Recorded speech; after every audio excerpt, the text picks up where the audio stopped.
Are you availing yourself of all the potential voice work that's out there? Well, I've got some things that you might want to consider. Stick around.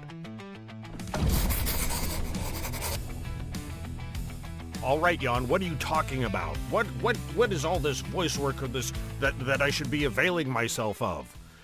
Well, there are things other than the more exciting things like, commercials, national commercials, video games, animation, things like that.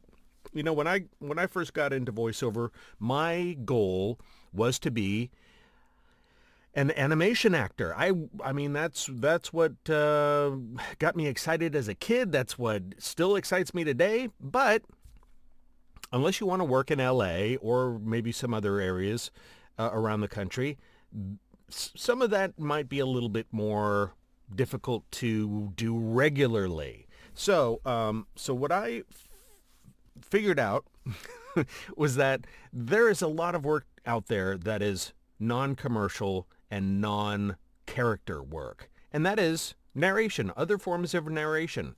Okay, so what does that mean? Well, there's all kinds of things. There's telephone messaging like IVR and message on hold and or MOH and explainer videos, that kind of thing. But what I'm going to talk about today is more specifically informational narration. And that can break down into still several several subgenres. I speak for a living, can you tell? And so what does that mean still? Well, there's e-learning narration, audiobooks, which is kind of a whole thing unto itself. I'm not really going to get into that because I don't do them.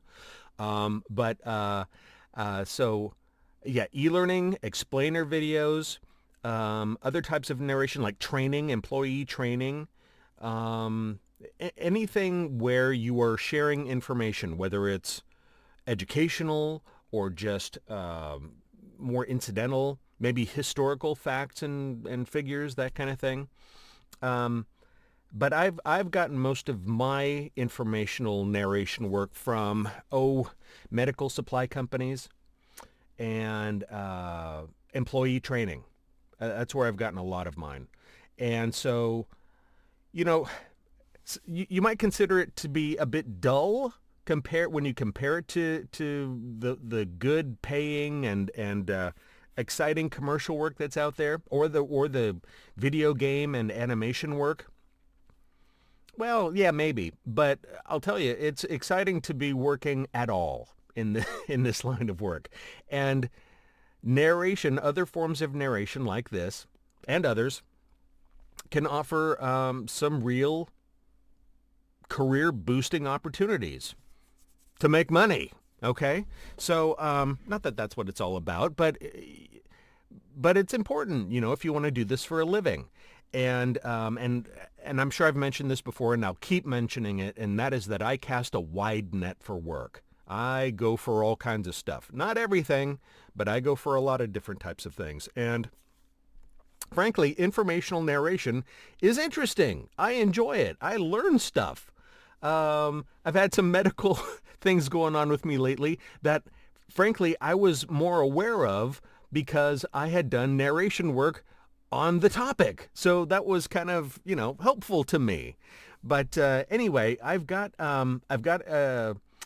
a little bit of a script to check out with you, and I thought we'd go over it together and approach it from a couple different ways, because not all narration is alike in terms of how you perform it. And you'll want to work with your client about how they would like to hear this read. Okay? So let me go to another screen here. There we go. Okay, now, so this little paragraph that I found is about the duties of a shop steward, like a machine shop, something like that, wood shop, that kind of thing. And it's just a little bit about talking about what the job is of a shop steward. And so I thought I'd go through this with you in a couple different ways. Now, in my experience, The performance of this kind of material falls into kind of two camps. One is very straight and very matter of fact, very little personality, maybe a bit boring, should I say? But it depends upon what the client wants. Sometimes there are some people and some producers that want to stray away from having any personality because maybe their listeners might not jive with that particular personality. I don't know. But so anyway, with that in mind, let's take this through twice. The first pass is going to be kind of like that. Very straight and narrow, right down, very informational only. And then we'll try something different. Okay? So let me see if I can read this through here. Shop steward. The duties of a shop steward are Let me try that again. The duties of a shop steward are part of the balancing act between the wishes of management and the needs of organized labor. The steward's responsibilities, though, are to the union and the members of the collective bargaining unit. As the representative of a labor organization to both management and the union members in the workplace, a shop steward works as a facilitator and a mediator. After the shop steward gets elected, the chosen candidate's first duty is preparing for the office. The shop steward is the point of contact between the company management and the collective bargaining unit members. Almost all labor organizations offer training programs for shop stewards, and an effective shop steward takes advantage of them. So very matter of fact, very kind of boring. Also, I stumbled there during the script. Let me talk about that for just a little bit of a second here. Everybody does that. I do it all the time. I stumble over words and phrases. If you're not used to doing that kind of thing, what I did is an example of the better way to approach it. You just stop. You go back to the last, either the beginning of the sentence or the last place where you paused, like at a comma or something like that. Anywhere that there's a nice little bit of a break so that a clean edit can be made and the incorrect little portion can be edited out and it can be tightened back up and made into one full sentence again and one full take. When you're in a directed session, don't stop and apologize or anything like that. Just stop. Quickly pull yourself together. Don't lose track of whatever character you're in, whether it's what I was doing, which is not much character, or something more dramatic. And just go back to where you can get a clean edit and start again. Okay? Okay, so anyway, that was one potential way that a client might want that to be read. As I said, very straight and narrow, very kind of dimensionless. Okay? Okay, now I'm gonna read this again, and I'm gonna give it a little bit more personality, a little bit more conversational approach, something that I have found a lot of my clients prefer. Okay? So let me have a little water, and I'll go through this again. Okay, here we go.